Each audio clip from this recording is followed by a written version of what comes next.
Ohm's law. Ohm's law क्या होता है जी? हाँ? ओम्स लॉ, देखिए ओम्स लॉ, ओम एक वैज्ञानिक का नाम है, ठीक है, और वही एक नियम दिया था। देखो इधर ध्यान से, ओम्स, ओम एक वैज्ञानिक का नाम है, साइंटिस्ट का, वो एक नियम बताया था। क्या नियम बताया था? कि जिस तरीके से करंट फ्लो कैसे होगा जब तक पोटेंशियल डिफरेंस नहीं होगा। जैसे वाटर का फ्लो कब तक नहीं होगा? जबकि हाइट में अंतर नहीं होगा। जैसे मान लो, सपोज करो कि वाटर लेवल पूरा भरा हुआ है यहाँ, ये मान लो कंटेनर है, ये कंटेनर भरा हुआ है, ठीक है, पूरा फुल है, और ये कंटेनर के बगल में रख दें, ठीक है, और दोनों में क्या करें, पाइप जोड़ दे, कनेक्ट कर दे, तो क्या वाटर फ्लो करेगा? नहीं करेगा। लेकिन अगर दूसरा यहाँ पर कंटेनर हम ले रहे हैं इस तरह, और इस तरह अलग अलग, और पाइप से कनेक्ट करना है यहाँ पर, पहले को फिल कर देते हैं पूरा, ठीक है, ये भरा हुआ है, ठीक है, और देखो यहाँ पर अब जो है ना इसका कनेक्शन करेंगे तो फ्लो करेगा कि नहीं करेगा? देखो ऑप्शन के पास हो कि ये दोनों कंटेनर में लेवल सेम था, तो अगर पाइप से कनेक्ट करेंगे तो फ्लो करेगा? नहीं करेगा, क्योंकि वहां पर लेवल में अंतर नहीं है, तो प्रेशर का अंतर नहीं हुआ, हाइट का डिफरेंस नहीं हुआ। लेकिन यहाँ पर होगा कि नहीं होगा? तो ये हाइट का डिफरेंस होगा कि नहीं? वाटर लेवल यहाँ तक और यहाँ वाटर लेवल 0 है। इसी तरह का ओम फ्लो जो है ना बताता है बात को, कि अगर मान लीजिए सपोज कि मोबाइल आपका पूरा अनचार्ज हो गया, पूरा खत्म हो गया बैटरी, तो जैसे ही हम उसको कनेक्ट करते हैं तो फ्लो होने लगता है कि नहीं होने लगता है? लेकिन मोबाइल जब पूरा फुल चार्ज होगा तो क्या फ्लो होता है? नहीं होता है। समझ गए बात को? लेकिन कभी कभी क्या हो जाता है कि इसी तरह लगातार लगा के छोड़िएगा तो कभी अगर वोल्टेज अगर मान लो इधर का हाई हो गया किसी कारण से, तो क्या होगा, आपको हीटिंग के कारण पूरा कॉइल खत्म। मेरे साथ एक बार हुआ है, एकदम नया ही मोबाइल था और चार्ज में लगाया और खत्म हो गया, फ्लिप सो गया तो सो गया, कभी नहीं लगा, कहाँ नहीं ले गया, नहीं, पूरा सर्किट मदरबोर्ड सब खत्म। तो इसीलिए वोल्टेज फ्लक्चुएशन होते रहता है, इसलिए मोबाइल हमेशा 100% चार्ज नहीं करना चाहिए। 98 97 बहुत हो गया, हटा दो, मोबाइल बहुत दिन तक सेफ चलेगा। तो ओम्स लॉ इसी तरह का नियम है जो कि हम लोग को एक्सप्लेन करता है कि करंट का फ्लो कैसे होता है, ठीक है। तो यहाँ पर लिख लो स्टेटमेंट, लिखिए current passes through the wire is directly proportional to the potential difference across its ends if temperature remains unchanged, remains constant लिखे ना, remains constant। मतलब ये स्टेटमेंट को याद रखना है, करंट पासेज या फ्लोइंग है ना, पासेज या फ्लोइंग दोनों वर्ड यूज कर सकते हैं। Flowing through the wire is directly proportional, proportional to the potential difference across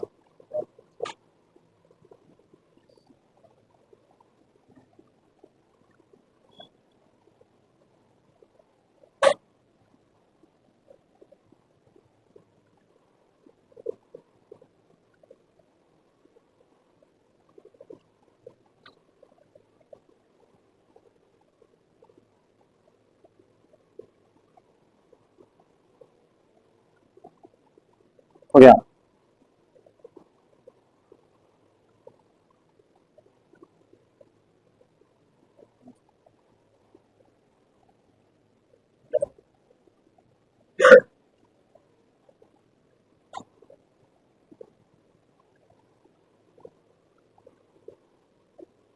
Hindi वाला तो नहीं है, तो हिंदी नहीं पता जी।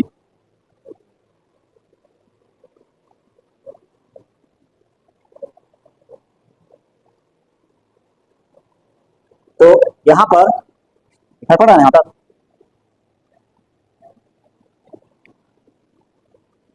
तो देखो, यहाँ इसको स्टेटमेंट देखिए, मैथमेटिकल रिलेशन लिखना है।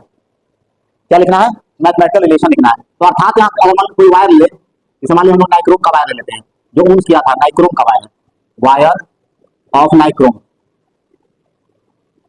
निकेल और क्रोमियम से मिलकर के बनता है वायर, ये निकेल और क्रोमियम से। हाँ नाइक्रोम। हीटर का तार देखो, हीटर जो हीटर की तरफ चलता है तो किससे का होता है? नाइक्रोम का होता है। और जो बल्ब का फिलामेंट होता है, जो पीला वाला यूज करते थे, वो टंगस्टन का होता है। याद है आपको? कोई नहीं जलाता, लेकिन हीटर तो सभी लोग यूज कर रहे हैं। तो नाइक्रोम का वायर, और मान लिया जाए इसको, इसको क्या करना है कि सेल के साथ जोड़ना है। क्या करना है? सेल के साथ जोड़ना है, और एक स्विच भी लगा देना है। देखिए स्विच अगर ऑन करेंगे, देखिए स्विच का संकेत ये होता है, रिप्रेजेंटेशन ऐसे करते हैं, और स्विच जो बंद किया जाएगा उसका संकेत ऐसे हो जाएगा। मतलब हम लोग उसको स्विच को ऑन कर देंगे, समझी बात जी। जैसे अगर ऐसा रहेगा, ऐसे रहेगा, कहीं पर ये ओपन स्विच होता है, क्या होता है? ओपन स्विच हो गया, समझे। और जब ऐसे रहेगा तो क्या बोलेंगे? क्लोज स्विच, क्लोज्ड स्विच कहलाएगा। ठीक है, समझ गए बात जी। और एक को जब रहेगा तो सेल कहेंगे, और जब एक से ज्यादा सेल अगर शुरू होने लगे तो क्या कहेंगे, बैटरी कहेंगे।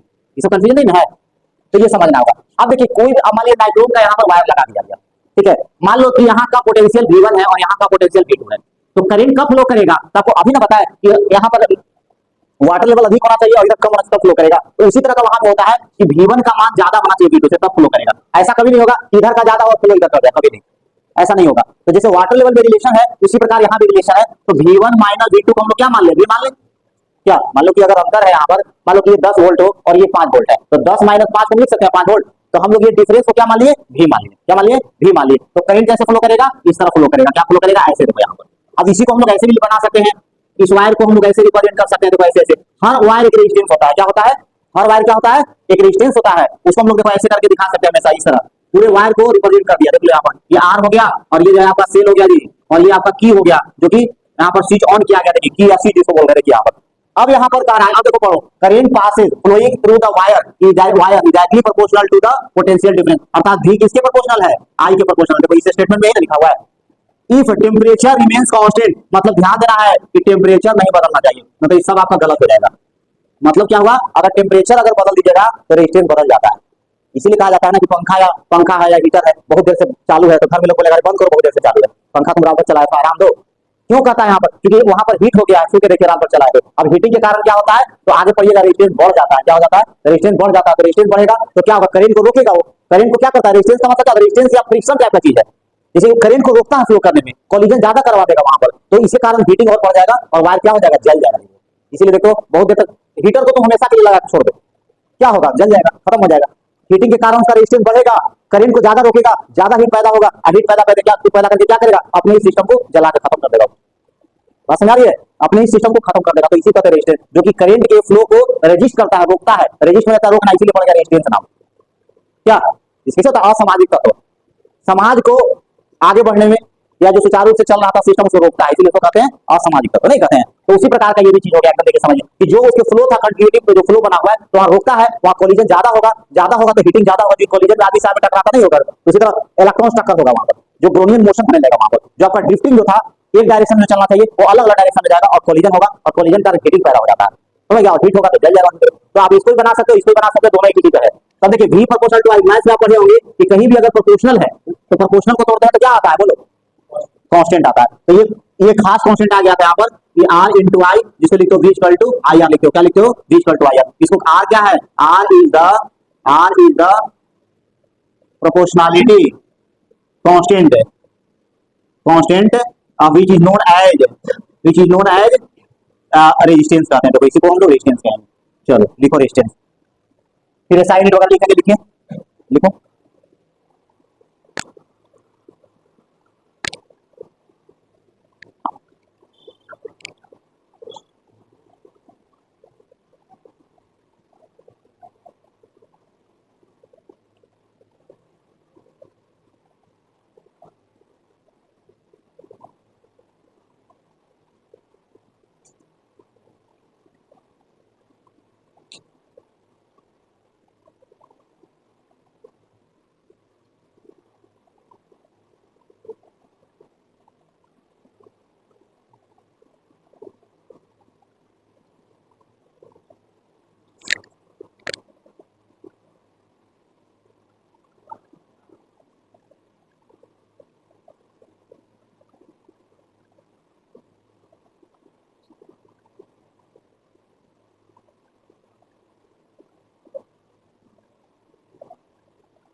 एनसीईआरटी को जानते हो, एक एक करना, सभी को देख करके, बहुत कंसेप्ट रहता है इसमें, बहुत कंसेप्ट रहता है।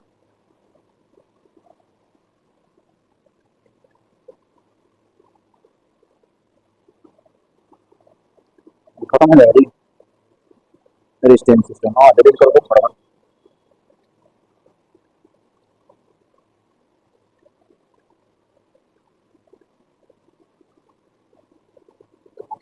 हाँ जल्दी बनाओ, फटाफट जल्दी लिखो, तो 2-3 टॉपिक करना है, नहीं ज्यादा।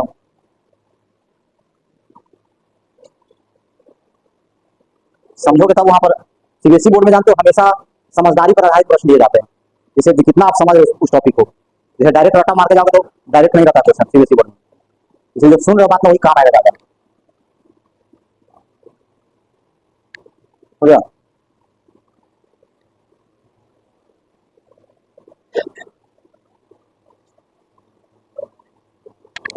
और इसका ग्राफ खींच लो।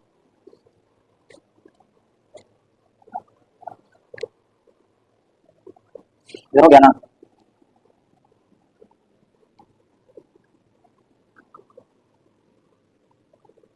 हो गया। अब देखो v equal to I R का ग्राफ देखो समझना है। ओम, अब देखो कंडक्टर जो है ना, दो कंडक्टर को डिवाइड किया गया है। देखो ओम का नियम जो पालन करेगा, ओम के नियम को जो फॉलो करता है उसको ओमिक कंडक्टर कहते हैं। क्या कहते हैं? ओमिक कंडक्टर कहते हैं। Ohmic conductor. और जो ओम के नियम का पालन नहीं करता उसको क्या कहते हैं? Non ohmic conductor. अब इसे देखो ना, मान लो किसी को वायर छुआ तो मार दिया बिजली, उसको तो समझ में आता है। अब कहता है कि पानी में करंट मार रहा है, तो समझ में आएगा फिर पानी में तुमको किसे करंट मारता है जी? वो तो तार से बहता है, वो फ्लो करता है, तो क्यों मार देता है? तो आयंस के कारण, आयंस के कारण आयंस इसमें हो जाता है। तो ये समझना होगा। जैसे आप वायर जितना होता है, wire of coil of heater लिख सकते हैं, क्वाइल ऑफ हीटर नहीं लिख सकते हैं जी, heater. Filament of bulb, filament of bulb, देखो इस तरह का एग्जांपल दे सकते हो। Copper wire, iron wire, iron wire, देखो इस तरह दे सकते हो। अब इलेक्ट्रोलाइट का नाम सुने हो जी? नहीं सुने हो इलेक्ट्रोलाइट का? केमिस्ट्री में पढ़े होगा ना इलेक्ट्रोलाइट। H2SO4 जिसे होता है, इसे इलेक्ट्रोलाइट होता है। अरे छोड़ो ना भाई, वाटर को मान लो, लो जैसे वाटर ले लो, लो वाटर। ये हम लोग जो, ये प्योर नहीं, प्योर नहीं होना चाहिए, प्योर वाटर नहीं, नॉर्मल वाटर, नॉर्मल वाटर हम ले रहे हैं, देखो ये। उसके बाद देखो पीएन जंक्शन, डायोड का नाम सुने हो? अभी एलईडी वगैरह जो जला रहे हो वो सब क्या है? तो एलईडी है ना, डायोड होता है, देखो ये सब, ये ध्यान रखना है। इसमें ग्राफ बना लेना है, देखो ओहमिक का, नाइक्रोम को लेकर के करंट फ्लो कराएगा, तो ये ग्राफ मिला था, देखो ये ग्राफ होता है, ये ओहमिक के लिए है। ओहमिक का ग्राफ पूछेगा जी, देखो ओहमिक का ग्राफ है, देख लो यहाँ पर, देखो ये ओहमिक का ग्राफ है, खुद ओहमिक का ग्राफ है। अब इसे देखो, इसका हम डाटा ही दे देता है तुमको। जीरो है, कुछ भी ले सकता है, ऐसा नहीं है, लेकिन यहाँ जो दिया हुआ 0.1, 0.2, 0.3, ये करंट है, इधर वोल्टेज में आपका 0.4, 0.8 निकाल के दिखाओ जी। रेजिस्टेंस कितना है? 1.2, ये भी दिखाया होगा। चलो रेजिस्टेंस निकाल के दिखाओ, इसमें कितना होगा? रेजिस्टेंस निकालोगे तो कैसे होगा, देखो तो निकल जाएगा। कैसे निकालोगे? निकालो, बताओ बताओ, तो रेजिस्टेंस निकालो, फॉर्मूला।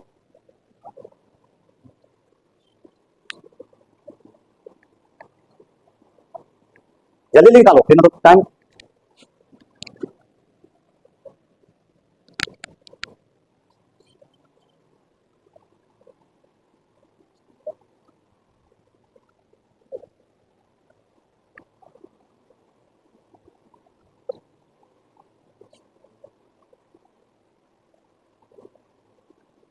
शॉर्टकट निकालो, निकाल दो ना, क्या जी?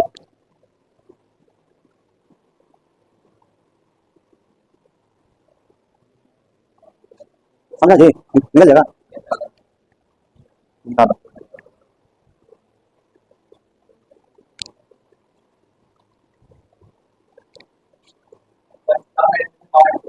और सही, सही है, देखो अरे यही, यहीं से निकालो ना भाई, देखो एफ, आयरन वायर, एफ ही wire, copper wire, copper wire है, ये कॉपर वायर है ये, और ये एफ ही वायर हो गया, देखो देखो निकल जाएगा जी। देखो तो आर इक्वल टू क्या निकालोगे? Del V by del I हो जाएगा, देखो तो नहीं होगा, V equal to I R होगा। तो ये देखो यहाँ पर इसी ट्रेंगल में कोई भी आ जाओ, देखो इसमें इसमें कोई भी आ जाओ, आर इक्वल टू क्या होगा, देखो तो। अब मान लो छोटा ट्रेंगल में आएगा तो कितना होगा? 0.4 होगा, ये देखो तो नहीं होगा, तो 0.4 लिख दो, अपटा 0.1 हो गया। कोई कहेगा नहीं सर हम इसे नहीं लाएंगे, हम बड़का से जानेंगे, तो बड़का जानो, 0.8 होगा, देखो तो आई कितना होगा? 0.2 होगा, देखो तो जानते हो ना जी। तो कितना हो जाएगा? आर इक्वल टू कितना हो गया? 4 ओम हो गया, ओम लिखते हैं। अब ये साइन यूनिट वगैरह की बात कर ले थोड़ा सा हम लोग। V equal to I R होता है, V equal to I R, तो आर इक्वल टू क्या होगा? V बटा आई होगा, बोलो। इसका कितना होता है? वोल्ट होता है। इसका कितना होता है? एम्पियर होगा जी। इसी को कहते हैं ओम कहते हैं, मतलब 1 वोल्ट 1 एम्पियर बराबर 1 ओम होगा, 1 ओम हो जाएगा, देखो इसका ओम। ये संकेत ओम का है, क्या है? ओम का है, क्या है? ओम। देखो इसको ऐसे ओम, रेजिस्टेंस को करेंगे हम लोग, यूनिट को कैसे करेंगे? इस तरह, समझी बात को? बोलो। और 10 हो गए, 10 हो गए जी। अब एक बिंदु नहीं याद, कैसे होगा?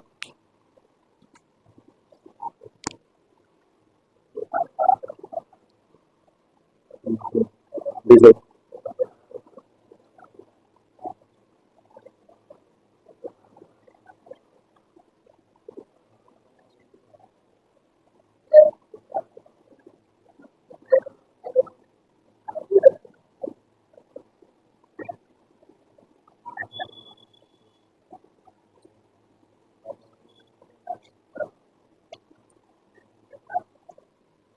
अब देखो मान लो कि वोल्टेज को बदलना है, क्या करें करते हैं हम लोग।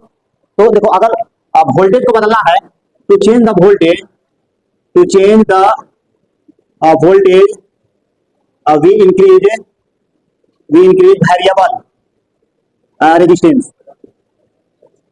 जैसे जो बल्ब होता है हम लोग का, ऐसे देखो दशहरा उशहरा में भागुक करता है वो, तो उसके लिए क्या कर दिया जाता है, वेरिएबल रेजिस्टेंस लगा देगा, तो वोल्टेज अपने शट डाउन में लेगा। इसको कहते हैं मास्टर वोल्टेज। बीच में लगा दिया, आज सबको वो इसी से करवा रहा है, क्योंकि रेजिस्टेंस को कम कर देता है, बदल दे रहा है बार बार, तो इसके कारण जो होते रहता है बार बार। तो ये आप लोग को काम करना होगा, अगर चेंज करना हो वोल्टेज को तो क्या करेंगे हम लोग, वेरिएबल रेजिस्टेंस का यूज करेंगे हम लोग, ये ध्यान दें। चलो चलो यहाँ तक हो गया, जल्दी करो आगे। समझ गया यहाँ तक? देखो समझते जाओ, दिक्कत तो पूछते जाओ।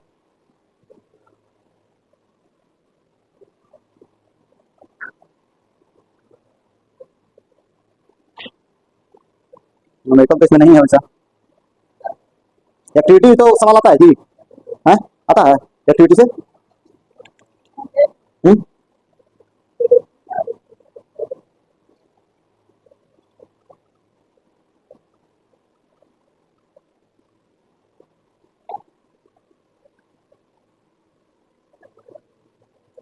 अच्छा एक चीज और लिख लो, थोड़ा सा टेम्परेचर से रिलेशन।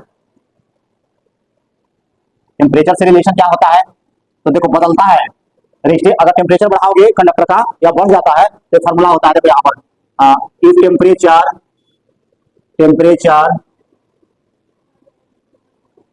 ऑफ रेजिस्टेंस, इसको हम लोग कंडक्टर कहते हैं, conductor increases then its resistance also increases. मतलब हर कंडक्टर रेजिस्टेंस होता है, डायरेक्ट ऐसा मानो कि इसी से तुम लोग रिलेट कर सको। अगर कोई पूछेगा कि क्या ये कंडक्टर रेजिस्टेंस हो सकते हैं, तो हाँ बोल सकते हो, क्योंकि दुनिया में कोई भी ऐसा वायर नहीं है जो 100% करंट इधर से यहाँ पहुंच जाए। तो इसलिए हम लोग डायरेक्ट बोल सकते हैं, लेकिन लोग पढ़ते हैं क्या कि temperature of conductor increases then its resistance also increases. इसीलिए कोई फार्मूला होता है जो पढ़ना नहीं है, लेकिन याद रखोगे तो फायदा करेगा। डेल आर बराबर R naught alpha del T. देखो इसको याद रखोगे ना तो तुमको सब मदद मिलेगा। डेल आर बराबर R naught alpha del T, ये क्या है, चेंज इन रेजिस्टेंस है, चेंज इन रेजिस्टेंस। और ये क्या होगा, इनिशियल। अल्फा क्या होगा, टेम्परेचर कोफिशिएंट ऑफ रेजिस्टेंस होगा, और ये क्या है, चेंज इन टेम्परेचर। चलो ये हो गया, देखो यहाँ पर इससे तुम बना सकते हो कोई भी चीज, लेकिन बनाने के तो लोग नहीं आएगा, बस ये समझना है केवल कि डायरेक्टली का है संबंध कि नहीं, मतलब ये बढ़ेगा तो ये बढ़ेगा, ठीक है। क्या होगा, तो अगर आर बड़ा आर जो है टेम्परेचर होगा, अगर टेम्परेचर को बढ़ाएंगे तो क्या होगा, बढ़ेगा। देखो ये लगा दिए, देखो याद रहेगा जी। देखो समझो बात को, अब लोग क्या बोले कि जब टेम्परेचर बढ़ेगा तो कॉलिजन बढ़ जाएगा। तुम लोग गर्मा जाते तो ही लग लगा अपने में, आराम से बैठे लोग होते होते बात होते होते हो गया हमारे में, फटाफट चल जाएगा। तो कॉलिजन ज्यादा होगा तो जो काम हो रहा था बाधित होगा, तो करेंट जो फ्लो कर रहा है हीटिंग के कारण क्या हो जाता है, उसकी काइनेटिक एनर्जी बढ़ जाती है, और अपना जो मोशन जो है कि अलग अलग टाइप का करने लगेगा, वाइब्रेशन ज्यादा होगा, लीनियर मोशन ड्यू वेलोसिटी अलग अलग हो जाएगा। तो इसके कारण जो है क्या हो जाता है, टेम्परेचर बढ़ जाता है, और टेम्परेचर बढ़ने से क्या हो जाएगा, रेजिस्टेंस बढ़ जाएगा। समझ बात को जी, तो ये ध्यान रखना, एकदम क्वेश्चन आएगा तो आएगा, ये बात लिख लो इसे, टेम्परेचर से रिलेशन बनाएगा question.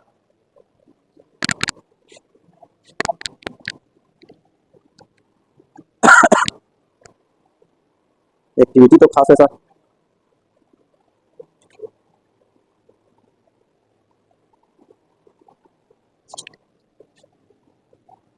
The motion of electron are retarded by the resistance. लिखो, ये सब नहीं मिलेगा, लाइन बहुत इंपॉर्टेंट लाइन है जी।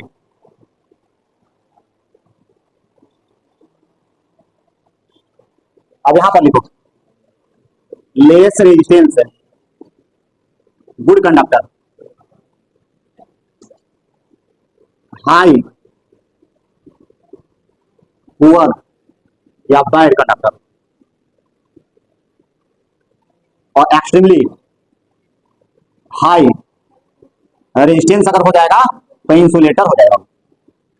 चलो अब एक्टिविटी का भी बन जाएगा, देख लेना, फिर देख जाना है ना अगर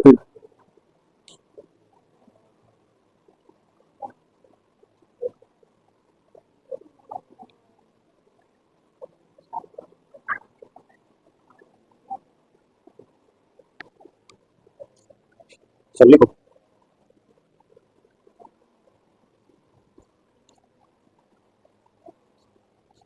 हो गया। ऑब्जेक्टिव ऑब्जेक्टिव ऑब्जेक्टिव 1 मार्क्स, बी बिक जाएगा रिजर्व। तो बोर्ड में कॉपी याद कर लेगा तो क्वेश्चन नहीं छूटेगा।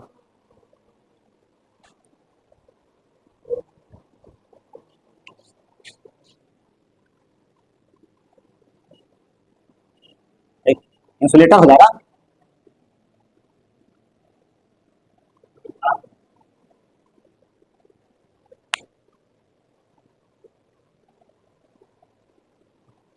फिर पढ़ के आना, कोई लाइन दिक्कत होगा तो फिर पूछ लेना, है ना, रीडिंग लगा के और सटीक खोज के आना। फिर पिछला डे तो लगाया था संडे को, बारिश हो रहा था, फिर घर बगल में हम 10 किलोमीटर से आते हैं।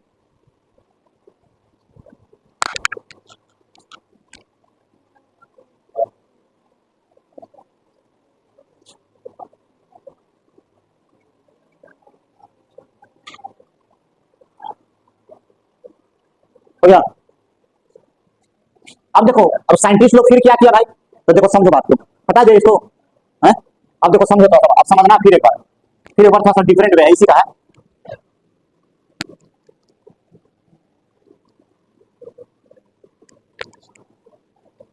देखो जैसे क्या किया ये लोग, देखो यहाँ पर समझो कि ये मान लो इस तरह हम लोग स्लाइड बना दे, ठीक है, स्लाइड बना दिए, ठीक है, और यहाँ पर की लगा दिए, की लगा करके यहाँ सेल ऑलरेडी लगा दिए, और जानते हो यहाँ क्या करो, एक आमीटर लगा दो। क्या लगा दो? आमीटर क्या करता है, बताए थे पिछला day, ammeter measures the current through a circuit, याद रहेगा जी, हालांकि बता चुके हैं। अब देखो यहाँ पर क्या किया ये लोग, पहले ही से था ना, घटा लगा रहा है। अब देखो यहाँ पर, यहाँ से करते हैं, इसको ऑलरेडी लग रहा है यहाँ पे टूटा हुआ, बोर्डे तोड़ा हुआ है ना। अब देखो मान लो कि यहाँ पर ये लोग के टेस्ट किया ये लोग, क्या कि लेंथ को अगर डबल कर रहे हैं, तो ये लोग चेक किया ये लोग, लेंथ को अगर डबल कर रहे हैं, लेंथ को क्या कर रहे हैं, डबल कर रहे हैं। मतलब यहाँ पर पहले कोई रख दिया, वायर को रख दिया ऐसे, आपको बड़ा सा वायर लाके रख दिया ऐसे ऐसे ऐसे, लेंथ को डबल कर दिया, तो लेंथ, अब लेंथ एल था तो आई था, ठीक है, और आई बता रहा था, और जब डबल किया तो I/2 हो गया। मतलब क्या हुआ कि लेंथ जब बढ़ा रहे हैं तो करंट क्या हो रहा है, घट रहा है, करंट क्या हो रहा है, घट रहा है। ये सब ऑब्जर्वेशन किया यहाँ पर। मतलब क्या हुआ कि रेजिस्टेंस जो है लेंथ पर डिपेंड करता है। हाँ, डायरेक्टिव प्रोपोर्शन होगा ना, यहाँ यही ना बात समझना है कि आखिर समझो कि लेंथ जब बढ़ा दिए, लेंथ जब बढ़ा दिए तो करंट घट गया, मैंने रेजिस्टेंस ज्यादा ना हो गया, तो इसका मतलब क्या हुआ, R प्रोपोर्शनल टू L हो गया। वैज्ञानिक लोग इसे रिसर्च करता है ना, तुम तो डायरेक्ट पढ़ लिए कि भाई लेंथ बढ़ा, लेंथ और रेजिस्टेंस में डायरेक्टली का प्रोपोर्शन होता है, कैसे, तो वो लगा के वहां पर देखा कि लेंथ को डबल कर रहा तो करंट घट जा रहा है, इसका मतलब क्या हुआ कि रेजिस्टेंस बढ़ गया, ठीक है। अब देखो, अब एरिया अगर ये था और इसको बाद में क्या किया, 2A ले लिया, तो यहां पर मान लो कि यहां पर I था, ये करंट जो है बढ़ गया, क्या हो गया, करंट मान लो कि बढ़ गया। लो तो क्या समझा तुम, क्या समझा इसका मतलब, रेजिस्टेंस के साथ क्या हुआ बोलो, मैंने रेजिस्टेंस घट गया जी, नहीं समझ बात, तो बोल भी नहीं करती। अरे भाई जैसे मान लो कि पहले इतना पतला था, मान लो ये इतना पतला होगा, तो अभी आई बता रहा है, और ये इतना मोटा कर दिया तो 2I हो गया, इसका मतलब रेजिस्टेंस घट गया ना, पतला पाइप से पानी जा रहा है, मोटा पाइप से पानी जा रहा है, इसका मतलब ज्यादा फ्लो कर गया, तो रेजिस्टेंस क्या हो गया, घट गया। तो ये आर जो है, तो लोग डायरेक्ट इसको ना पढ़ते हो, इसीलिए तो लोग लगता है इसे, देखो पढ़ना ये है, लेकिन इस बात एनसीईआरटी में डिस्कस करता है, ठीक है। यहाँ पर बोला है कि हम लोग एज एग्जाम्पल की लेंथ को बढ़ा रहे हैं तो करंट घट गया, एरिया को बढ़ा रहे हैं तो करंट बढ़ गया।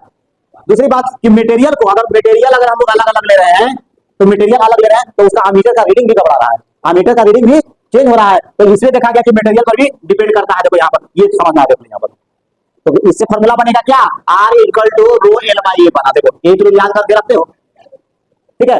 तो यहाँ पर समझ जाओ एक बात और कि रेजिस्टेंस है, देखो जी किस पर डिपेंड करता है, रेजिस्टेंस डिपेंड्स ऑन, बोलो कौन पर करता है, लेंथ पर, और दूसरा एरिया पर, तीसरा मटेरियल, नेचर ऑफ द, हाँ वो रो बोलते हैं, लिखा रहा है रो, रो बोलते हैं इसको, नेचर ऑफ द मटेरियल, और एक और टेम्परेचर। देखो इतना बात है, देखो याद रखना, ये आएगा तो आएगा, लिख लो भी, इसमें से ना आएगा तो हमको बोलना, अभी बता दो एग्जाम में आएगा 100%।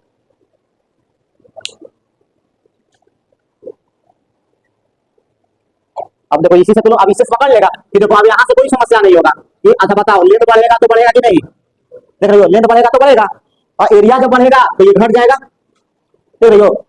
चलो मैं अब ये रो का यूनिट पूछता है, रो का यूनिट निकालना है, SI unit of rho, question है तो लोग एसआई यूनिट ऑफ रो बता दी।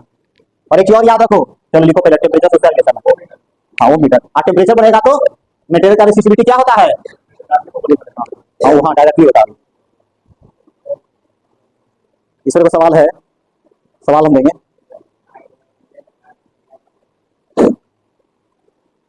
चारों डिस्कशन कर देंगे, चारों क्वेश्चन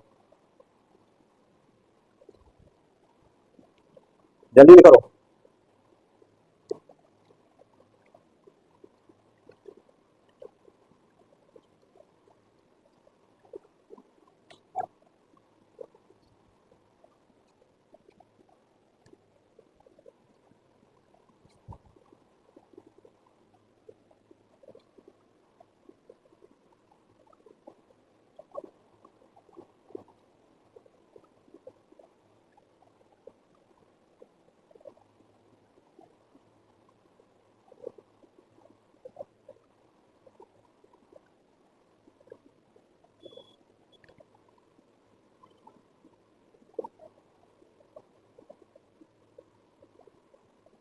हो गया।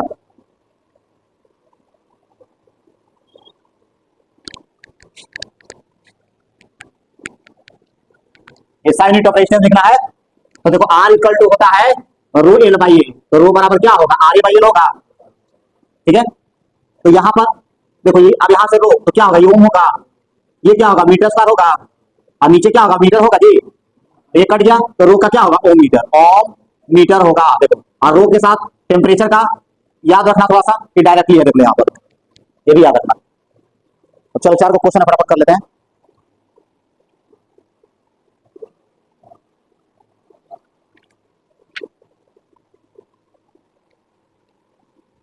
चार को क्वेश्चन आंसर है, तो इसको कर देते हैं। हाँ, सब सब बुक लाए है, बुक लाए हो तो ये ना कब तो सब लाते तुरंत देख लो, 2 मिनट में, 1 मिनट देखो, चलो लाइए जी। हाँ, निकालो, ये निकालो, पेज नंबर 179 निकालो, 179 देखो, 179 नहीं है किताब।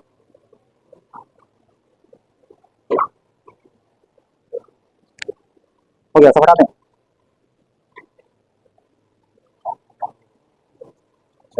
चलो जी, क्वेश्चन नंबर देखो, यहाँ पर क्वेश्चन पढ़ लो, हम पढ़ के सुनाते हैं।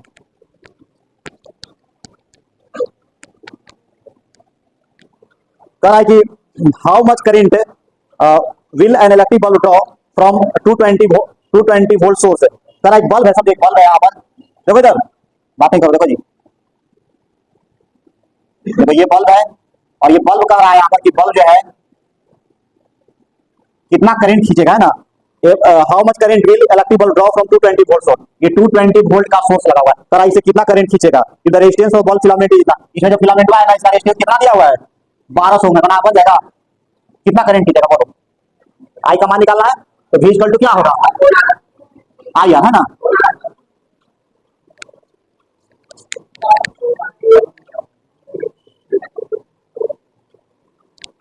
तो ये हो गया, तो कितना होगा, आई कितना हो जाएगा, V बटा 1200 और 220 काट बनाओ जल्दी, है हाँ, बना लो।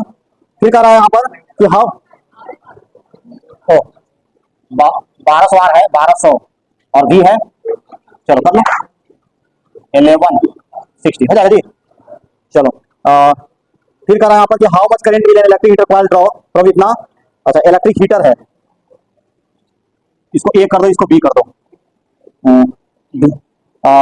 इलेक्ट्रिक हीटर जिसका रेजिस्टेंस दिया हुआ है और भी दिया हुआ है 220, चलो बना लो इसको, इसे भी करंट निकाल लो, तो इसको बना लेगा जी, इसको बना ले 4 की। हाँ, अब लिखो कॉम्बिनेशन ऑफ रेजिस्टेंस, तो और बता दें। अच्छा हाँ, थोड़ा सा दिक्कत होगा, उसको बता देते, एरिया एरिया कैसे लेंगे, थोड़ा एक ही और लिखो, आर इक्वल टू, देखो are equal to Roel Y है ना, तो इसमें समस्या क्या होगा ना, देखो कोई भी वायर इस तरह माना जाएगा सिलेंड्रिकल, तो लेंथ हो गया एल, ठीक है, और ये एरिया लिया जाएगा, एरिया कितना लिया जाएगा, पाई आर स्क्वायर, या R equal to D by 2 होता है, तो पाई डी स्क्वायर बाई 4, याद रखो ये लेना पड़ेगा, और बहुत सारा क्वेश्चन है उसमें भी होगा, देख लो। तो होमवर्क में लिख लो, पहले एच डब्ल्यू लिखो जी, एच डब्ल्यू में बना के लाना है 11.3, ये बना हुआ एग्जाम्पल है, एग्जाम्पल 11.4, 11.5, 11.6 है, चलो इतना बना के लाना, फिर आगे बढ़ते हैं, हो जाएगा ना। चलो लिखो resistance of a system of resistors, मैंने कॉम्बिनेशन ऑफ रेजिस्टेंस का है ना, एनसीईआरटी में दिया अलग बात है, resistance of a system of resistors हो गया।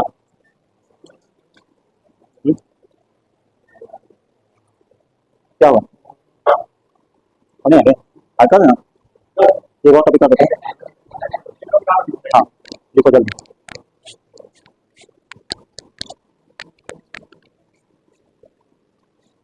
आज हुआ है ना,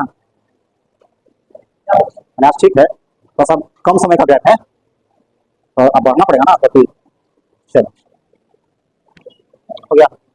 लिखो देखो अगला टॉपिक है resistance of system of resistance. Resistance of system of resistors, या इसी को कहते हैं कॉम्बिनेशन, कॉम्बिनेशन ऑफ रेजिस्टेंसेस। कितने प्रकार का होता है? सीरीज होता है, आवाज क्या कर रहा है? कॉम्बिनेशन, ये सब आदत में शामिल हो गया। जहां तो बोलने का आदत बहुत लोग रहता है, बोलते रहता है दिन भर। चलो जब नहीं उतना बोलो भाई, बोलो कम यार, तुम ना उठे एकदम बोला लगातार बोल रहा है। इसका टीका पड़ता है लेकिन, हाँ ये तो क्या है, दिमाग उसके कंट्रोल में नहीं है। मैं मजाक नहीं, इसकी दवा चलती है होम्योपैथिक में। तो भाई हम अपने दोस्त का करा चुके हैं, अभी सरकारी टीचर है। फिर बाद में जानते हो क्या होगा, रास्ता में चलते पकड़ाने लगेगा। अरे भैया बोल रहे ना सही बात, अगर जो ज्यादा बोलते रहता है ना, उसके साथ ये प्रॉब्लम होता है, फिर हंसने लगेगा अपने आप, ये सब प्रॉब्लम होता है। और स्वास्थ्य भी नहीं लगता उतना, यही बात है। बहुत प्रॉब्लम नहीं है लेकिन फिर भी है थोड़ा सा, कंट्रोल योर सेल्फ इसीलिए बनाए। हम बहुत कोई सा करवा दिए इलाज, दिलाते हो जॉब में, अभी जॉब में है उसे बता। वो लोग शुरू में जाते हो, हम ही पर गर्म हो गया, जैसे बोले शुरू में तो गर्म हो गया। जोगिंदर नाम है मेरा ही दोस्त है, मेरे साथ ही रहता था, दिन भर बोलते रहता था, या कोई चीज हंसते रहता था। हमने उसको बात किया, अभी टीचर हो गया। हाँ।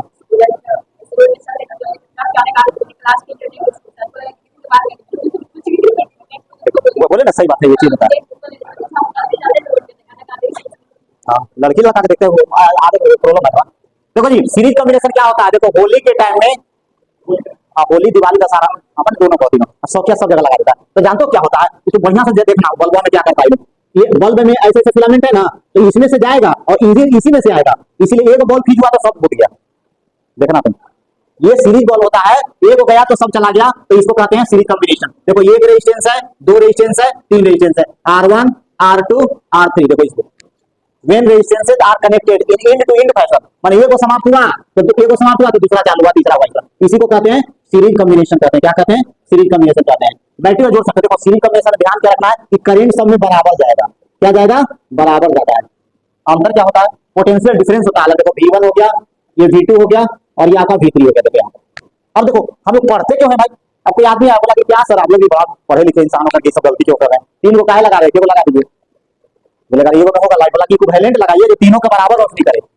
बोलेगा हाँ बात ठीक बोल रहा है। अब के को पंखा लगाऊंगा और सबका इक्विवेलेंट एक को पंखा लगा दो, पहला जगह छेड़ गई मत, सब हिला देगा पूरा में एकदम। नहीं मान लो कि ये कितना आरपीएम होगा, 1200 आरपीएम का पंखा होता है, मान लो कि 4000 आरपीएम पे लगा दो, मजा ले सबका कॉपी किताब तो ठहरने नहीं करेगा। तो इसी को कहते हैं इक्विवेलेंट कहते हैं। हमारे लेकिन लड़ाई हुआ तो एकदम पतला उतला दोस्त है, चल करे उसे चाहिए कि वो हैवी ले लेगा। कौन है भाई? नहीं, तो इसी को इक्विवेलेंट कहते हैं। मतलब 4 के बदले 1, 2 के बदले 1 कहते हैं। ठीक है, तो ये आपको R इक्विवेलेंट हो गया, और ये यहाँ पर देखो यहाँ लगा हुआ है, इस तरह लगा रहेगा, और ये तो ये देखो V हो गया। देख लो पोटेंशियल क्या होगा, V हो गया। लिख लोगे कि when resistances are connected in to end fashion, end to end fashion, इसको कहते हैं end to end fashion, end to end fashion कहते हैं। और ये हो गया इक्विवेलेंट, R इक्विवेलेंट, EQ हो गया इक्विवेलेंट कहते हैं। ठीक है, आई देखो V क्या होगा, अलग होगा, डिफरेंट होगा, याद रखो। आई क्या होगा, सेम होगा, याद रहेगा। अब देखो अब मान लो कि इक्विवेलेंट है तो V बराबर क्या होगा, V1 + V2 + V3 होगा। देखो तो अगर मान लो इसकी इक्विवेलेंट ये है, मतलब तीनों के बदले ये है, तो ये तीनों के जोड़ के बदले ये नहीं होगा, होगा। वो इक्विवेलेंट हमको करना है तो होगा नहीं। मतलब ऐसा बैग लाए कि जितना का बैग है सब समान होता है, तो जितना बैग का वॉल्यूम है उससे वॉल्यूम से जोड़ देंगे उसको, इस तरह का करेंगे। तो क्या होगा यहाँ पर V = IR होता है, तो I R इक्विवेलेंट EQ होगा जी। अब क्या होगा, बोलो V1 बोलो, तुम बोलो V1। V = क्या लिखे, I, देखो I हो गया यहाँ पर, V = क्या लिखे, I R इक्विवेलेंट। बताओ V1 क्या लिखे?